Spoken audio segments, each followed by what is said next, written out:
This advice has guided the proposal to offer these check-in, catch-up and prepare sessions at the end of this term. You have my guarantee that I will also extend the autumn half-term to be a 2-week break.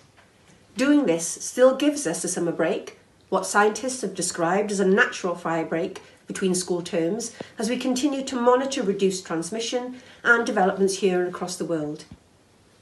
Our expectation is that a maximum of a third of pupils will be in school at any one time, and many schools will see fewer pupils than that. There will be staggered starts, breaks and finishes.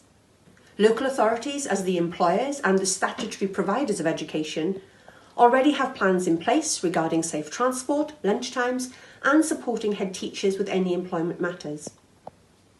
I know that many of you will be wary about a return to school, and I completely understand. This has been and continues to be a very stressful time. Many of us will know people who've been ill or have lost someone. I certainly do. And it has been a time of anguish and agony for people right the way across Wales. However, I have to take decisions in the best interests of education in Wales, and that means ultimately supporting every single child in Wales, no matter what their background.